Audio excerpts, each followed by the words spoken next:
time is running out. More information on how to secure your vote in the city elections this May. Stay tuned to find out why this local bar is the perfect place for you. And gas prices rise back up. Continue watching to find out why. Broadcasting live from the University of North Texas, this is NTTV Nightly News.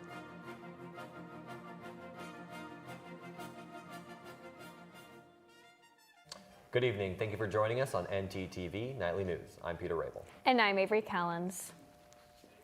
Once again, we start with severe weather. DFW has seen a busy past few weeks regarding dangerous weather, and unfortunately, there is more to come this week. With another powerful storm system forming, roughly 70 million people from Texas up to Michigan are under risk of severe weather and tornadoes Tuesday night into Wednesday morning. Arkansas, Oklahoma, and southern Missouri should especially keep an eye out for tornadoes throughout the overnight hours. Other states, including Iowa and northern Illinois, should be ready to take shelter as well. The question facing North Texas is when we can expect to see our next bout of heavy weather. You're looking at the local radar, and NTTV's Brooke Deering joins us now for more. Brooke?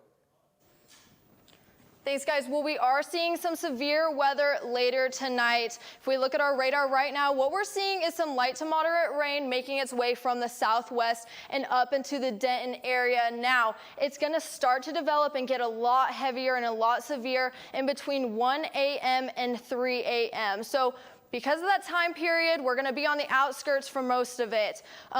Because we are on the outskirts, we're going to see a potential for tornadoes. We're going to go in from that tornado watch, and it's going to develop into those tornado warnings. So I would suggest staying up just a little bit later tonight, just so you can be prepared and aware of what's going on around you. Now, if we take a look at our current conditions, the temperature right now is at 78 degrees. It's been a very warm day today. It's felt like 82 degrees because of that humidity from that storm that's going to head in later tonight. Now, those winds have been pretty nice. It's been 17 miles per hour, but it is going to pick up as we head into tonight's conditions. The temperature is going to drop down to 55 degrees. It's going to be a little bit chilly, and those winds are going to pick up to 22 miles per hour. Now, if we head into tomorrow's conditions, the temperature is going to get back up into the high 60s. We're seeing the temperature at 68 degrees and the wind slowing down to 15 miles per hour. So it's going to still be a nice day to go out and get that summer preview we've all been looking for. But with all of this potential for thunderstorms later, you might hear some sirens. Let's go to our live reporter, Sebastian Nava, who is out there near one of our sirens here on campus. Sebastian, what can you tell us about what these sirens mean? Thanks, Brooke. With spring in full swing here in the North Texas area, the risk for severe storms is increasing. With the higher risk of severe storms, you may hear warning sirens in the area alerting you to stay inside and seek shelter. Here in Denton, the city owns and operates 22 sirens across the city. The sirens will begin to sound when the National Weather Service has issued a tornado watch or warning, if winds go over 70 miles an hour, or when hail grows to over 2 inches in diameter. Officials recommend NOAA weather radios and tuning in to your local newscast to stay up to date on the weather activity in your area. That's all I have from out here. Back to y'all in the studio. Thanks, Seb. New details tonight from the tragic school shooting in Nashville last week. 6 people died, including 3 9-year-old children. Yesterday, student protesters at the state capitol pushing for new gun restrictions. Today, Tennessee Governor Bill Lee announced his school safety plan. It adds more police officers in schools, requires doors to be locked, but does not address any gun control regulations. Police now say the shooter planned the attack for months and studied other mass shootings. In New York City, the historic surrender, arrest, and arraignment of former President Donald Trump is currently underway. Former President Donald Trump walking into his historic arraignment on more than 30 charges related to business fraud. Tuesday's legal proceedings relatively short, but its impact on American history seismic, unprecedented. Trump is now the first ever former or sitting president to be criminally charged. The charges center on a 2016 hush money payment to adult film star Stormy Daniels, facilitated by his then personal lawyer and fixer, Michael Cohen, who was convicted for his role in that payment and testified to the New York grand jury against his former boss. Michael Cohen did time for a crime that the federal prosecutors in Manhattan said Donald Trump directed him to do, and it was only for his benefit. And so Michael Cohen did the time. Now it's time for equal justice. Trump is already looking ahead towards a possible trial, posting Tuesday morning that it should be moved to Staten Island because Manhattan would be, quote, very unfair. Security around the New York City courthouse was ramped up ahead of Tuesday's arraignment, with overall peaceful crowds gathering both for and against Trump, including a brief appearance by one of his most vocal allies on the Hill. This is the former president of the United States of America, and the government has been weaponized against him. He is not above the law. He should not be above the law. The analysis of whether or not he is or is not a former president should be irrelevant. The next step for Trump, back at home at Mar-a-Lago Tuesday night, where his lawyers have said they'll dissect every charge in the now unsealed indictment and plan their defense. In New York, I'm Mike Valerio reporting. 4 vendors have joined forces to sue Twitter for allegedly not paying tens of thousands of dollars in overdue bills. The lawsuit was filed today in Northern California and adds to the growing list of legal actions Twitter is facing since Elon Musk bought it last year. The outstanding bills range from $40,000 to $140,000, and Twitter did not immediately respond to a request to comment about the lawsuit. Elon Musk has recently been seen dethroned from the world's top billionaire. Bernard Arnault, chairman of French luxury goods, has become the new most valuable human. Arnault has a net worth of $211 billion. Forbes suggests Musk fell due to purchasing Twitter and Tesla losing value. Coming up, an announcement relating to the current surge in gas prices.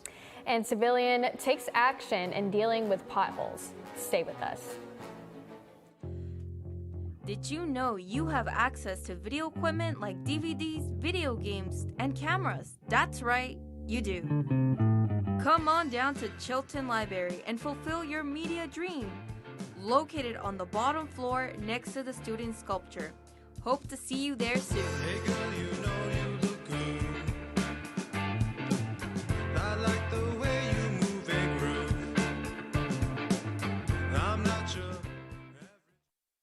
Has the weight of stress and anxiety ever felt too heavy to overcome? Wish there was a safe place to confide in? Wish granted. At UNT, we offer counseling and testing services to students located on the 3rd floor of Chestnut Hall.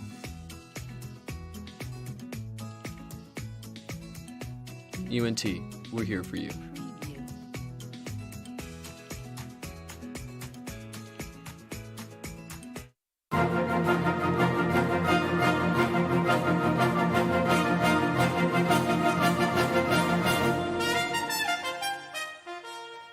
Money is at top of mind for all of us at one time or another. Tonight, a series of stories all having an impact on our wallet, our favorite foods, and how we get around town. Peter, what do you have for us? Thanks, Avery. First, if you work for Walmart, you might have some new concerns about job security. Walmart has decided to lay off over 2,000 warehouse employees across Texas, Pennsylvania, Florida, and New Jersey. Walmart claims they're letting employees go because of less shopping from consumers due to inflation. The giant retailer says it expects slower growth this year, but those employees who are keeping their job, Walmart is raising the minimum wage from $12 to $14 an hour.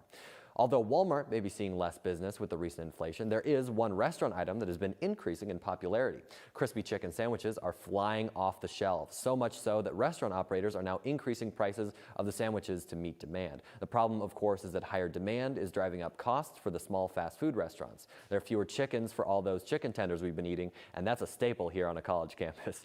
Unfortunately, the price to drive and go and get your chicken sandwich will be raising as well. Gas prices have been on the upswing, and yesterday OPEC announced it was cutting the amount of oil it produced through the end of the year. The timing for this is bad because drivers have been planning their summer driving and the change in gasoline types. So hang on, it'll be several weeks before gas prices stabilize, and we can expect to see an increase in gas prices from 3 to 10 cents per gallon. Thanks, Peter. Well, instead of driving to your vacation destination, how about flying? Dallas-based Southwest Airlines is bringing back a popular promotion that will make your trip a little cheaper. Southwest Buddy Companion Pass allows travelers to bring a friend to their destination for free. Southwest frequent flyers are able to register before the promotion when they purchase a ticket online, and then the Companion Pass will be in their accounts. The Buddy Pass will be available between August 15th and September 30th, and it is good across all domestic routes. And in case those airfares do change, Google is testing their new software that will automatically find the cheapest flight to your destination for you. However, unlike other current programs that already exist, Google will monitor the price of the flight every day until the departure. If the fare decreased after you paid for your ticket, Google will pay you back the amount you overpaid. This is some fascinating new technology, and we'll see what other softwares come out to save consumers money. And if you're looking to fly anytime soon, then the weather is something you definitely need to keep in mind. Our weather anchor Brooke Deering has some exciting weather updates as spring finally settles in. Thanks, Avery. Well, taking a break from that severe weather right now, I want to take a look at how nice the weather's been across North Texas today. If we take a look at our local map, we're seeing temperatures range in between the high 70s and the 80s. Now, I'm seeing a lot of 77-degree temperatures, especially in Bowie, Decatur, and in Sherman, but we're also seeing those 80-degree temperatures. We're seeing Dallas at 81 degrees and Sulphur Springs over here at 80 degrees. Now, if we take a look at our regional map, we're seeing the same kind of temperatures going 70s to 80s, except Abilene right now almost into the 90s at 88 degrees. Oklahoma City at 81 degrees, and Denton getting there still at 78 degrees. So now if we take a look at our 7-day forecast, we're going to see that it's been a pretty steady week this week. We're going to see the temperatures increase as we head into the weekend. We're seeing it go from 68 degrees all the way to 85 degrees next Tuesday. Now those clouds are going to keep rolling in. It's going to be cloudy from Wednesday to Sunday, with Thursday and Friday being our cloudiest days, with Thursday at a high of 68 degrees and a low of 46 degrees, and then Friday at a high of 63 degrees and a low of 49 degrees. But it should be a nice weekend. We are seeing a little bit of a chance of rain on Saturday with a 22% chance. Those winds slowing down, so hopefully we don't see too much rain hitting us on those days. But as we head into Monday, we're seeing the high at 82 degrees and the low at 57 degrees. And then on Tuesday next week, we're seeing the high at 85 degrees and the low as 62 degrees. Both of those days are going to be pretty sunny. So that's all I have for weather. Back to you at the desk. Thanks, Brooke. Unpredictable weather isn't the only thing you can expect here. You can also find nature in unexpected places. One Denton man found a creative way to expedite a problem in his own neighborhood with the help of a tree and some festive lights. Living Green reporter Caleb Bumpus has the story.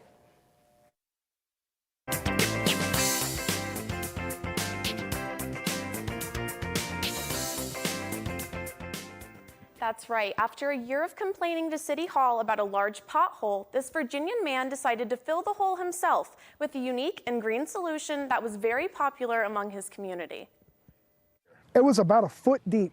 It was maybe about that deep. I mean, if you hit it at a good speed, it would mess your car up. At the intersection of South 19th Avenue and Richmond Street in Hopewell. How bad was the pothole? I mean, it was big enough to plant a tree in it. And that's exactly what happened. When I was leaving to go back to work, I hit the hole. After more than a year of complaining about the pothole to City Hall, Josh Anderson was fed up. Backed up, filled the back of the truck with dirt, dumped it in there, stuck the plant in there. But before driving away, took a couple pictures and posted it on Hopewell's issues page. Within minutes, I thought it was cute, funny. The like button and views were adding up. What did you think when you saw the tree? I thought it was funny. It was funny. It was, I don't know, a bunch of people making light of it. It was fun. TikTok views soon topped 2 million, but the first tree didn't last long, removed by city workers. I come back home from work and the tree was gone. So I pulled up another tree and I planted another one, put some lights on it. And I thought it was Christmas in April with the Christmas lights on there. It was really funny. After the second tree went up, as many times as I went and asked to get it done and nothing's been done about it, and as soon as I make a TikTok and put it on their webpage with a tree in it, within 24 hours they had a crew out here fixing it. 24 hours after the tiny trees were planted. I think it's a shame it took them a day to fix something that had been there for a long time. Many now seeing the success of planting a tree in a pothole. I think we might see more trees planted around Hopewell out in the streets. Even though the tree didn't end up staying in the middle of the road, I am glad that it resolved this issue for the community. Just like the tree, that story really brightened my day. I'm Kayla Bumpus, reminding you to stay green, Denton. Thanks, Kayla. Now, if you're looking for somewhere to have a nice drink and enjoy good music, our live shot reporter Madison Myers has the perfect place for you. Madison? That's right, Peter. Now, we all know Denton is known for its love of arts and music, but right in the middle of it all is Dan's Silverleaf Bar. Now, the bar is a hot spot for local musicians who can come out and perform, and is also known for having live music almost every night. Now, owner Dan Mojica says he opened the bar in 1995 after he realized fueling planes at the DFW airport just wasn't for him. My grandparents had a ranch outside of town, Bartonville, small town. All my grandpa's cronies came to Denton. So as a young person, I'm talking about, going back to like 10, 11 years old, I'd constantly be coming to Denton, with him, just grandpa stuff, and always liked it, and I was living in Dallas with my first wife, and we had a young 2-year-old, and it was living in a really cool neighborhood in Dallas. Now, you can visit Dan's Silverleaf Bar any day of the week, located on 103 Industrial Street. That's all I have for now. Back to you all at the desk. Coming up is a preparation to vote here in Denton. And see a squirrel become an athlete for tasty treats. We'll be back. Good job, guys.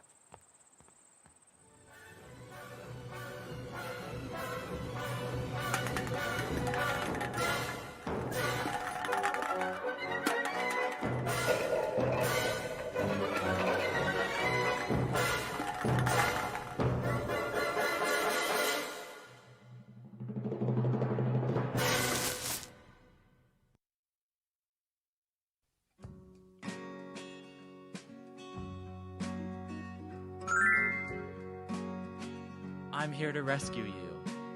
Oh, my prince. No so fast.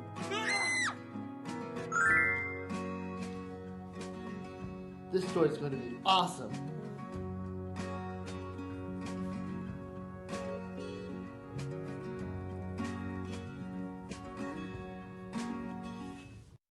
Can I see your voter registration, please? All right, you're good.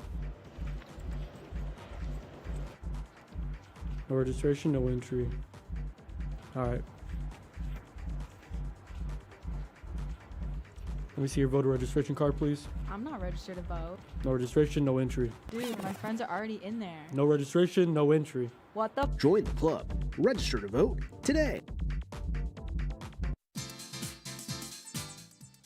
Oh, hey, didn't see you there. Let's get started. This is a motor vehicle. This is the blinker mechanism. To use it, push it up for the right blinker and down to go left. You're welcome. It was easy.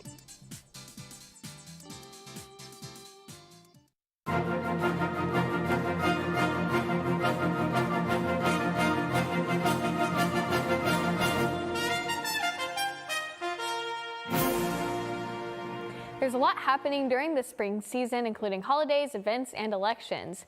May voting is just around the corner, and there are some steps you may need to take in order to secure your position to vote. Our reporter Maya Nicholson has the latest on what you need to know. Thanks, Avery. If you live in Denton and are interested in voting in city elections this May, right now I would suggest that you make a note, reminding you to check if you are registered to vote after this newscast. If you already know you are not registered, you are running out of time. The last day to register for May elections is this Thursday, April 6th. Now there's a lot on this May ballot, like recall elections and billion-dollar bonds for school improvement. So if you want to get in on this action, you can check votedenton.gov to see if you are registered. Again, if you want to cast a vote this May, the last day to vote is this Thursday. For more information on how to register to vote, you can check votetexas.gov. Back to you at the desk. Thanks, Maya. One of the items on the ballot is a plan to expand education. We all know education is a great investment and even pays off for furry little creatures. Janine Moose has more. What does this California squirrel have in common with these humans? Ringing for service can drive a person squirrely. And I heard this like incessant ringing noise. And I was like, what is going on? And my coworker was like, oh, we taught the squirrel to ring the bell. Grad students and researchers at this Berkeley microbiology lab enjoy feeding a squirrel who comes to their window ledge. But recently they trained the squirrel to ring the bell to get a treat. Good job, Cloyver. They named him Cloyver after a famous microbiologist, Albert Cloyver. Online posters were smitten, though someone griped, he only gets one almond after all that? I think we don't want the squirrel to rely on us as the main source of food. They trained Cloyver by making the bell ring whenever he begged, and if he happened to strike the string waving his paws, he got a nut. But the peanut gallery complained, lower the bell, geez. So they not only lowered the string, they gave the squirrel a step stool mug. I lengthened the string. I caved to the criticism a little bit. In the immortal words of Lurch, you rang.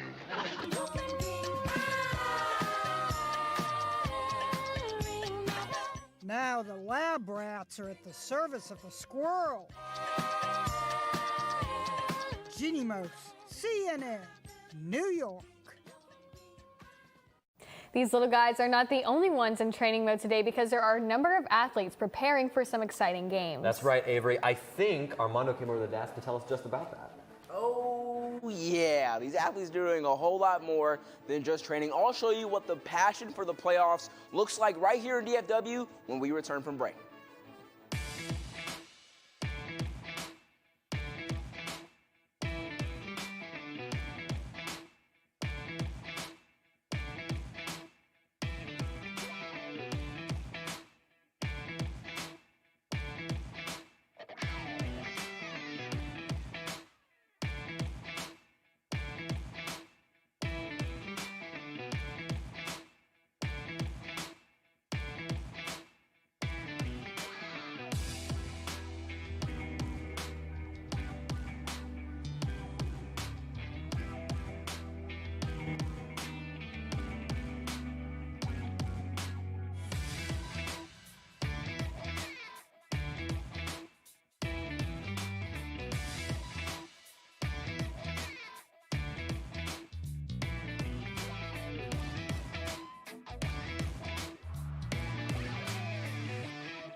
I'm here to rescue you. Oh, my prince. No sofás.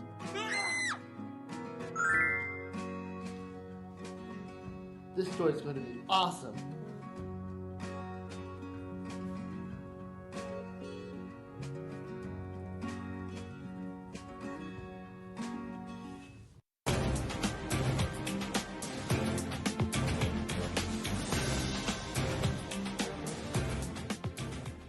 In 2020, the NBA play-in tournament was created for the 7th through 10th seed teams to duke it out for the final 2 playoff spots in each conference, and 3 seasons later, the Mavs will be lucky if they can even squeeze into it. The Dallas Mavs are on a 3-game losing streak entering the last week of the NBA's regular season. The most recent game was an overtime loss on Sunday, coming in frustrating fashion through Kyrie's foul that led to Trae Young putting the nail in the coffin with 2 free throws after being Western Conference finalists just a year ago. Dallas now sits at the 11th seed. They would most likely need to win out the rest of their schedule to even steal a playoff spot from the Oklahoma City Thunder, who are a game ahead of them at the 10th seed. With that being said, Mavs fans, I have good and bad news. Good news, all the remaining games will be played at home, and 2 of their last 3 opponents are below 500 record teams. Bad news, 2 of their 3 straight losses have come from below 500 teams, so it might not even make a difference. The Mavs saga continues when they host Sacramento Kings tomorrow night at 7:30 p.m. On to the baseball diamond. UNT softball is back at home tonight, taking on Tarleton at Lovelace Stadium. The Mean Green are sitting at 20-16 on the year and middle of the pack in conference at 6-6. They're coming into tonight's matchup after dropping their last conference series against UAB over the weekend. Tarleton will be a bit of a look in the mirror for them as the Texans have a similar record at 20-19. First pitch was at 6 p.m., so you can stream the rest of the game tonight on ESPN+. That's your look at sports for tonight. Back to you guys at the desk. Thanks, Armando. Hey, Peter, have you ever been lying in bed, scrolling through your phone, and then you drop it on your face? Imagine if that was 2 pounds heavier. I don't want to imagine that. It's already like embarrassing enough when it's just with me. I wouldn't want it to actually hurt. Luckily, they figured out how to make a cell phone that's a lot lighter than that first one. Yes, a lot has changed since then. Did you know that the first cell phone call was made about 50 years ago by Martin Cooper on the sidewalk of Manhattan? He was an engineer at Motorola and decided to make the call out to his cell phone development competitor. A little salty, in my opinion. Well, he may have figured it out back in 1973, but it was still 10 years before a consumer version of that one-foot monster was released to consumers for almost $4,000. I doubt many people had a cell phone for a while.